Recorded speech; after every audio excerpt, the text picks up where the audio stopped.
All right, today we are going to talk about how to create a population section or the participant section in your research paper. And so in order to do that, you have to learn about populations and samples. We will go over this information again when we look at chapter 6.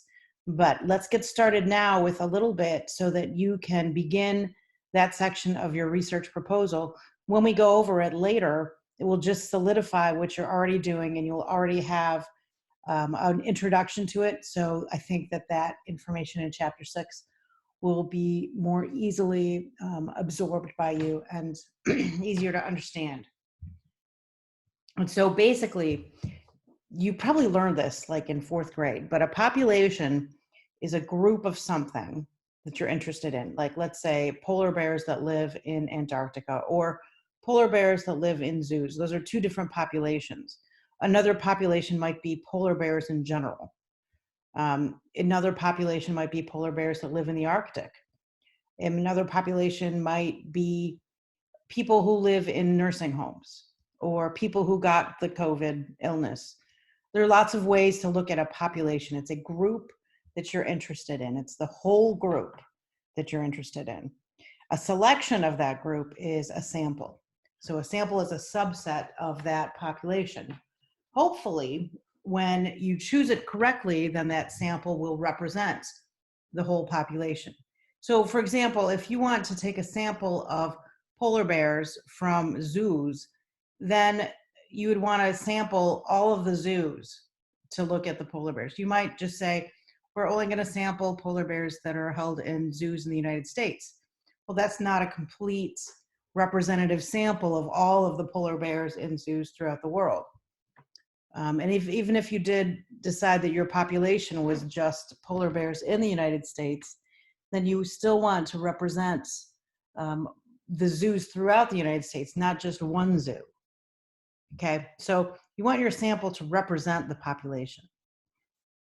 So your goal here is to choose the population that you want to examine in your research proposal. So first of all, think about what population you're interested in. You guys already did a great job of discussing some ideas for a study. Fantastic work. The next step is to look at those ideas and think about what population makes sense. I don't think this is going to be very hard because looking at your ideas, it is pretty easy to match them up with an appropriate population. So think about what you're interested in learning about.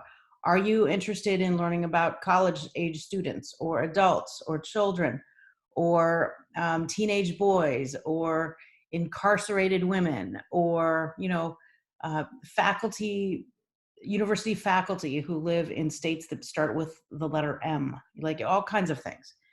So you could do frequency studies. For example, how do SVU students vary depending on how much time they spend doing homework? So you could see how they do homework, and you could just report on how SVU students do their homework. You could make it into an association study where you're looking at, does their homework time vary based on other variables like major, maybe gender, maybe class, freshman, junior, et cetera, et cetera. So in both cases here, the population is SVU students. And so since, of course, we can't include every single person in the population in your study, then what you do is you select a sample that represents that population. So that's why sampling methods are important, because you want to get a representative sample. If your sample is not representative, then you cannot apply your findings to the population. You can only apply your findings to your actual sample. So actually, I'm going to say that again because that was important when we're looking at a study's validity. So we're looking at, does the study really hold true, or is there a flaw in the study that gave you the results? So either the results are true or the results are because of some flaw in the study. So if we want the results to be true, then we have to make sure that the study has what we call internal validity. And so having a representative sample is one method of having validity. And this kind of validity is specifically called external validity, in the sense that whatever you found in your study can apply to the entire population of interest instead of just to the sample. Hopefully that makes sense. There's validity, internal and external validity. External validity specifically looks at how representative is your sample, and can you apply these results to people who are in the population, who are not just the people in the sample. So here are some examples of various populations, just to get the ball rolling in your head.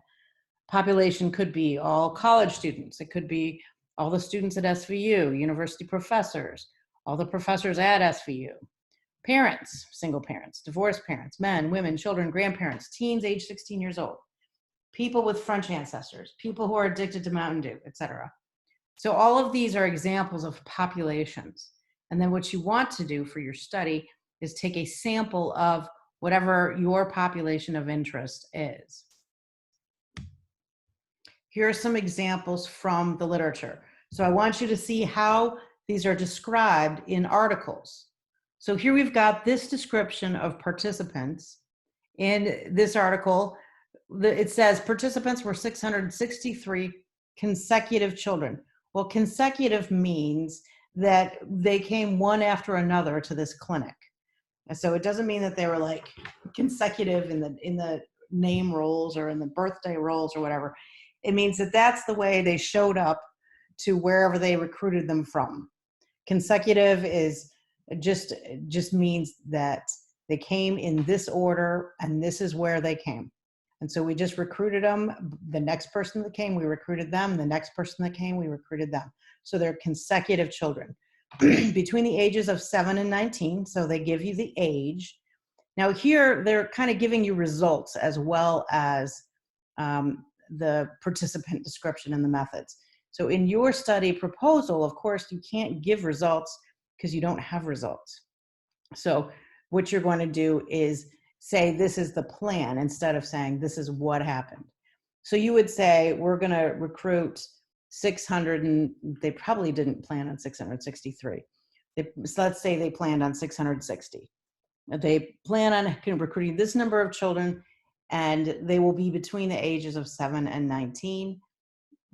You can't really say what the mean and standard deviation and percentage are because you don't know. But you could say we're looking for half female and a half male. Their parents presented between 2004 and 2013. So this was a long study. This lasted for almost 10 years. And so they came in for assessment or treatment services. And so this is your population, is all the kids who are getting treatments at university-affiliated outpatient clinics. And so here they took a sample of one clinic, one university, and 663 children that just came in consecutively. So you can see this sample may not represent the population very well. However, it does represent the population to some extent. So although external validity here might be a little bit limited because you're only looking at one university, and that university may have unique criteria or unique descriptors that make it different from other universities, probably does. Other universities also have things that make them unique and different. So this all gets weighed in the balance in terms of, can I even do this study versus how representative will this population be? Is there still value, even if it's not very representative? So here, obviously there is still value, but you could also say that it's not extremely representative. So all these youth met the diagnostic criteria for an anxiety disorder. So they figured out how they all met that criteria. When they say that, what they're saying is this is basically what made it so that we would include them. So we call this inclusion criteria. So in order to be in this study, you have to come to this clinic and you have to meet criteria for an anxiety disorder. That's one of the inclusion criteria. And then they give the description of the demographics. So again, you can't recruit necessarily for this unless you're recruiting very specifically. You could say, I'm only going to accept you if we have half of the people who are X, half of the people who are Y.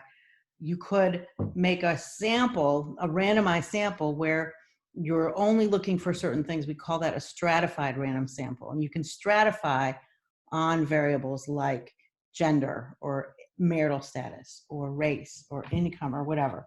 Basically, what you're doing is you have these criteria, and the next person that comes in that fills it is the person you can select for that criteria if you do it by consecutive.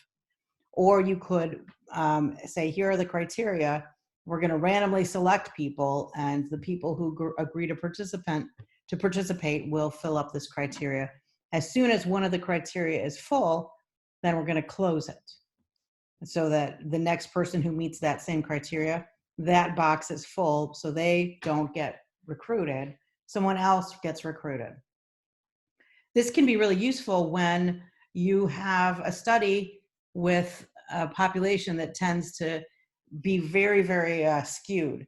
So for example, I did a study a year or two ago where I was looking at a exercise, fitness, nutrition program that was kind of all inclusive. It involved tracking exercise, it involved protein shakes, it involved supplements throughout the day. So we recruited people for this study. We had a gazillion people who wanted to participate. So it was very well publicized and people were jumping on board. And it didn't take long for me to have over 100 participants. So this was a convenient sample. It wasn't randomized for sure. It was people who signed up wanting to do this. The problem when I looked at the people who had signed up was that 100 of them, we had I think 115 maybe, people who were close to that, it doesn't matter, close to that, who had signed up to participate. And of those 115 or so, over 100 were female. And so I only had like 11 men participate. So in that case, the thing I learned was next time I have to stratify on gender. And so I'll have a certain number of spots that can fill up with females, but then I have to cut it off. And then the only people who can get into the study are males. So then I can have more of an equal mix of males and females. All right, so I hope that helps. We're going to look at that same example after we look at a few more slides. So here's another example from the literature. The title of this study was, Can Self-Pampering Act as a Buffer Against Depression in Women? So the cross-sectional study, they're looking at a group of people in time, And here, I just cut and pasted this right out of the participants section and their methods section. So the article will have, if you remember, it has the introduction, then it has the methods section, and in the method section, it has a subsection called participants. And so here they describe the participants. This is what I want you to do for your study this week. In fact, today, and I think it's due tomorrow. So participants consisted of all female employees working in a municipal administration office. Women currently on leave or under psychoactive medication were excluded from the study. So that's their participants. Again, if you're looking at women and they want to apply their findings to women, what they're doing is they're taking a little sample of women. And as you can see, again, this is a convenient sample to get, probably not very representative of all women, because the only people that were in their study were the people who were female employees working in one particular city administration office. So, here you have an opportunity to do a study. You want to do the study, and sometimes it's hard to go get participants. And so instead of getting a random sample of participants that would better represent your population of women, what they did was they had a convenient sample. These were the women in this office. We can do a study on them. That won't be hard, or it's possible, it's doable. So let's do that. And then you just have to recognize that these women may not represent all women as well. And so your external validity is limited again. So just because you should do it a particular way, or just because it's best to do it a particular way, in other words, for example, random sampling, a random stratified sample to represent the entire population is obviously better for external validity than a convenient sample. However, the reality of actually doing research is that it's hard to get a randomized sample that's stratified. It's much easier to get a convenient sample. So let's take a look at the article I asked you to read for today. You know, you didn't have to understand the whole thing, just give it a little bit of an effort. And I just want to point out a few things in this article that hopefully will help you see the structure, understand a little bit better about what I want for your research proposal, help you understand a little bit better about how to write and read an article. And so here we have in the methods section, this is the Dear Abby article, right? We have in the methods section for the first experiment, I've pointed to participants. And so you can see that pretty easily. The participants were middle school students in a public school district. And so again, we have one public school district in the US with the middle school students.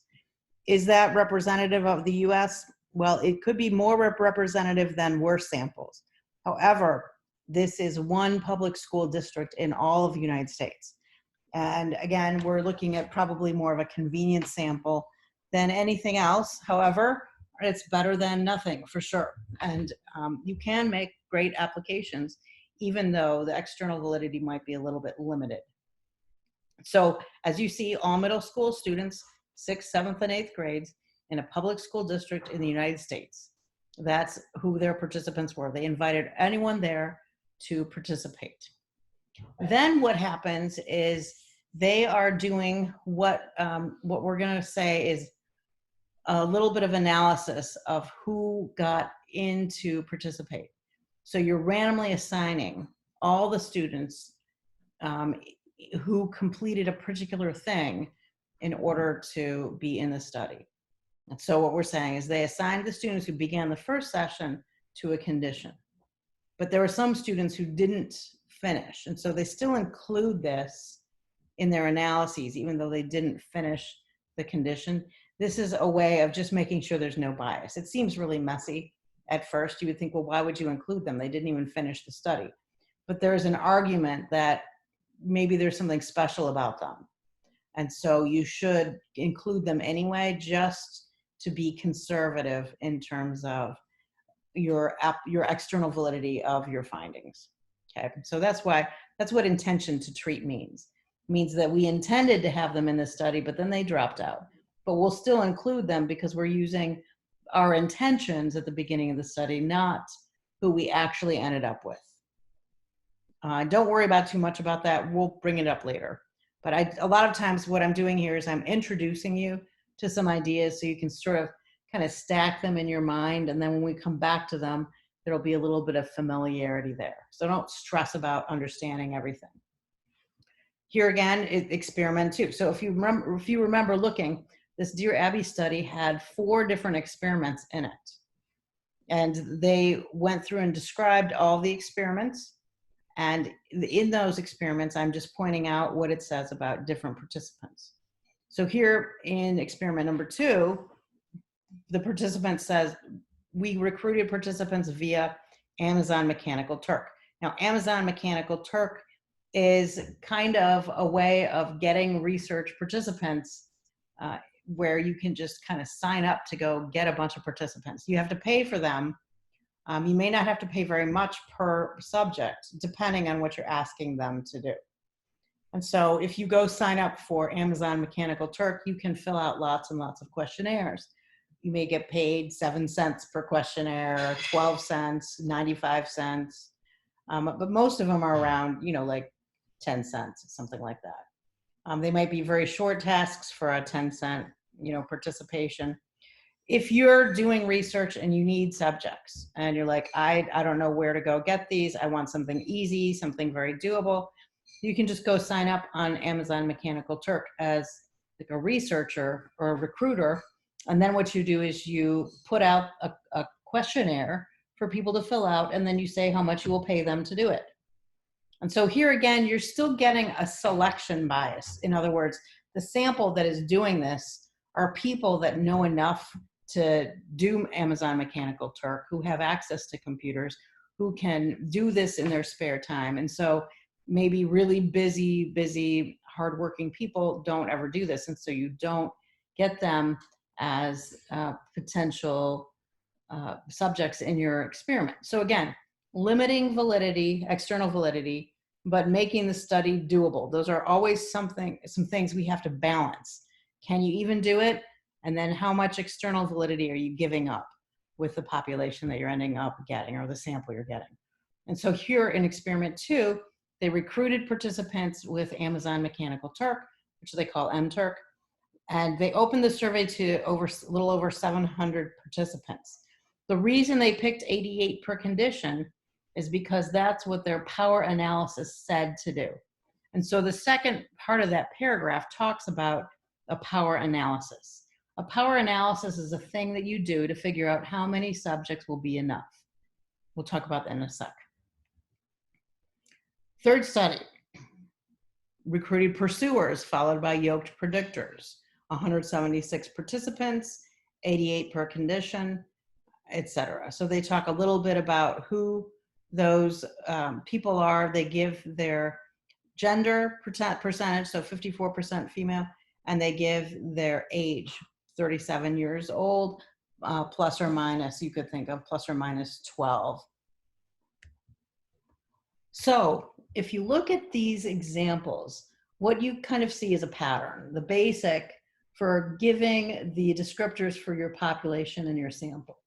And so for part one of this, write down as we go what you would write down for your research proposal.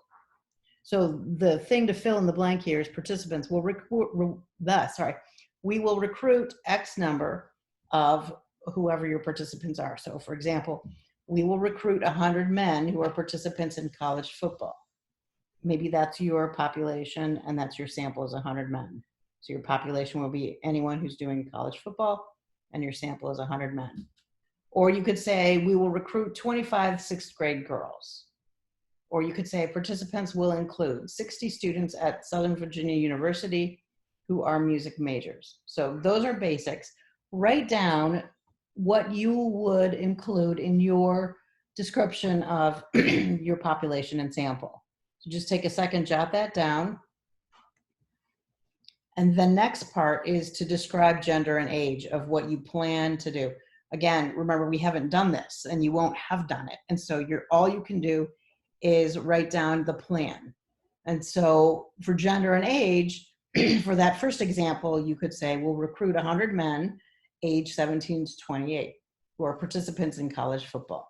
That gives you more of a sense of who you're recruiting. Even better would be 100 men age 17 to 28 who are participants in college football at universities in Southern Virginia. So then you have a whole list of universities in this area, or you could say specific universities that you would recruit from. Or we will recruit 25 sixth grade girls between the ages of 11 and 13. And then you get to add in girls in eastern states or girls from Montana or whatever. Final example, participants will include 60 students at Southern Virginia University who are music majors. Participants will be between 17 and 28 years old. Half will be female and half will be male. So that's how you would do the part, adding more. Part 2 is really just adding more details. We're going to add a little bit more in part 3. So take your moment, you can pause here and write down what you would specify more now with your population and sample in terms of age and gender and geographical location, right? And then write down how were they selected? How did you recruit them? And so you want to represent the general sample. Remember, we're talking about a good representation. Random selection is the best representation. However, it may not be something that is even doable. And so you want to think about what is doable for your study. You want them to represent the population, but you have to balance it with what's doable. So you can randomly select participants. The problem here is that even though that's generally a good way to represent the population, still you're going to have a selection bias. The selection bias means that some people will decide to participate and some people will decide not to participate. And there might be something about the people who decide to and the people who decide not to that makes them different from one another. For example, people who decide to participate may have more time on their hands. Maybe that's because they're doing less studying. Maybe it's because they're taking easier classes. Maybe it's because they're really, really smart. Who knows? People who don't participate may be less extroverted. They may be all highly involved in a sport that takes up all their time. So, there are lots of reasons why you can have that bias. So you could randomly select, you could ask participants to sign up. You could take the first 10 people that walk through the door, or anyone who responds to the email that your professor sends out, etc. You make a decision about whether you're going to randomly select people or whether you're going to use a more convenient sampling method. So take a second to think about this, make that decision, write down how you're going to make your selection of your sample of the population. Okay, so here are the examples written out in that way with added recruitment criteria. So we will recruit a random selection of 100 men aged 17 to 28 who are participants in college football. Randomly selected players will receive an email asking them to participate. So here you're randomly selecting people from your population, then you're emailing them to recruit them. Or we will recruit 25 sixth grade girls between the ages of 11 and 13, and here's how we recruit them. We will set up a table outside the cafeteria, offer donuts to those who are willing to participate. We'll accept the first 25 girls who sign up. So you can see where the potential selection bias there. And you can also weigh that bias against doing the study, getting it done, doable, right? So there's always that tension. And the last example, participants will include 60 students at SVU, music majors, between 17 and 28 years old, half female, half male. Random selection will be made via a computer program. Then selected students will be contacted on the campus app and asked to participate. So that's another method of recruiting participants. And then you can say something about whether or not they receive any compensation. So sometimes you have people involved in a study who get extra credit. That's pretty common in a psychology class. Sometimes people get gift certificates. Sometimes people just like thank you, or sometimes they get a t-shirt, or, like on Amazon Mechanical Turk, M-Turk, they end up earning a little bit of money.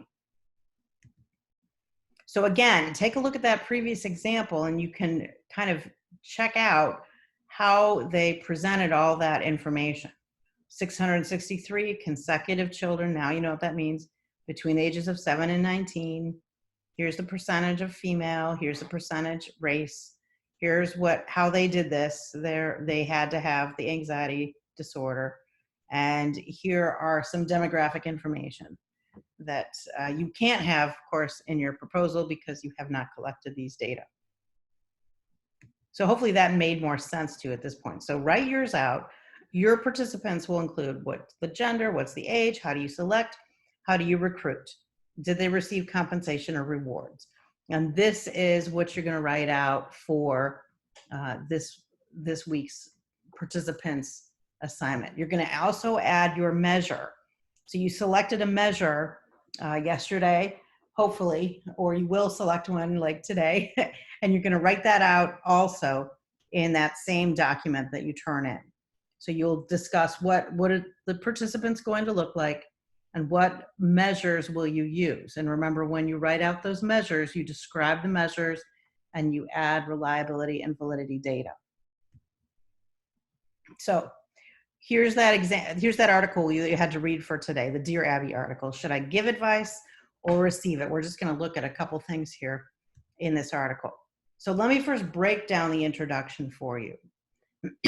So really, this is pretty much the first sentence, or within the first couple sentences of each paragraph. You get a sense of this is their topic, and then what they do is support their topic with statements that are either pulled from the literature or logically derived.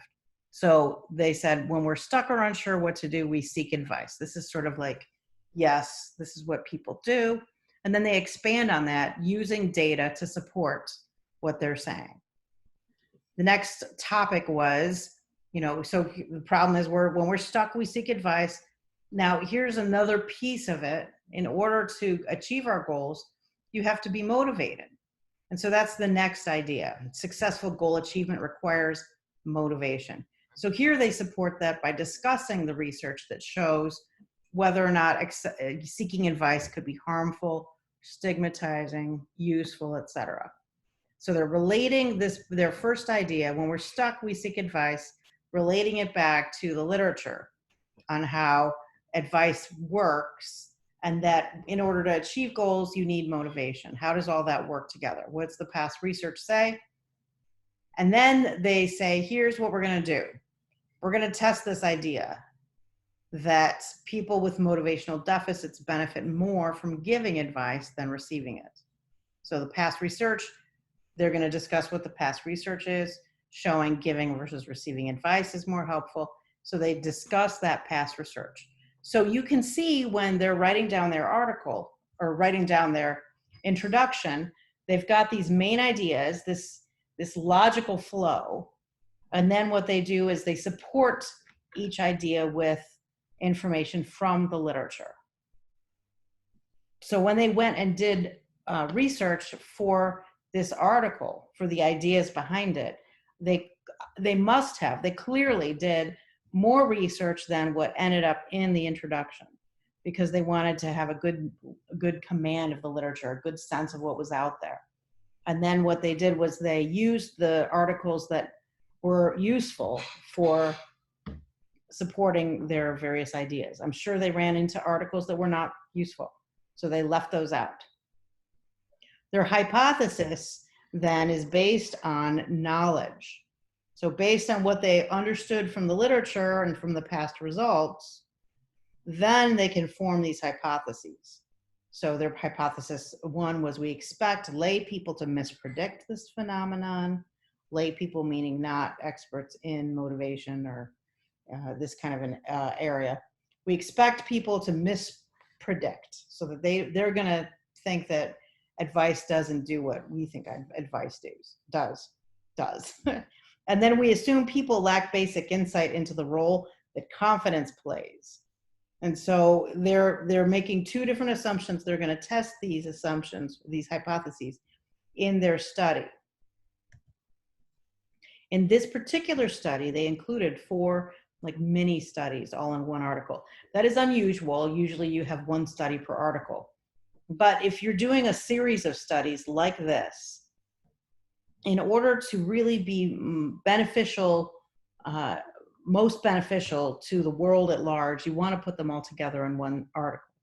Instead of having 4 separate articles, then people have to find each article and then put them together themselves. They wrote a discussion that included ideas from all 4 of those studies and connected them, because they were all connected.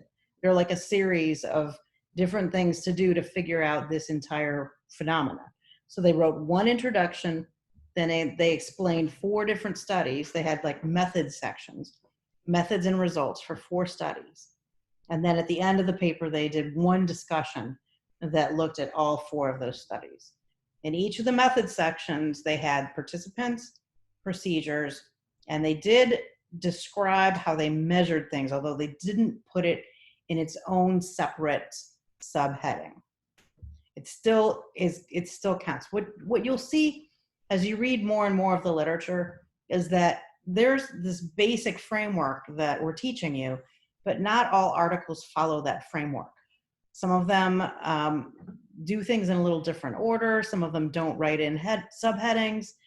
Some of them combine certain sections. It's all pretty much there. It just may not be in the same exact format from every article to the next article.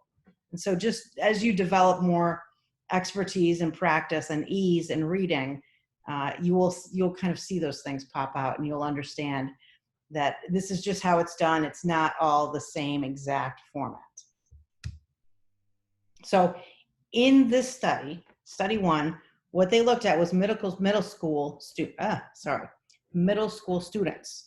And what they found was that when middle school students gave advice, they spent more time doing their homework, as opposed to middle school students who received advice. The ones who received advice spent less time studying than the ones who gave advice. So they wanted to see, well, is this going to do the same thing with adults in terms of saving money or in terms of exercising, etc. And so they looked at that in study 2, 3, and 4. And in each of these studies, they told us why they needed to recruit a certain number of people. And so in order to get results, they're guessing if we think, or if based in the past, we've seen this kind of a result, and it makes people move, like maybe 10 points on a particular scale, in order to get enough people to show an effect, given that they probably move 10 points on a scale, this is how many people you need. So I'm just trying to keep this a little simpler for you because it's more of a statistical analysis thing.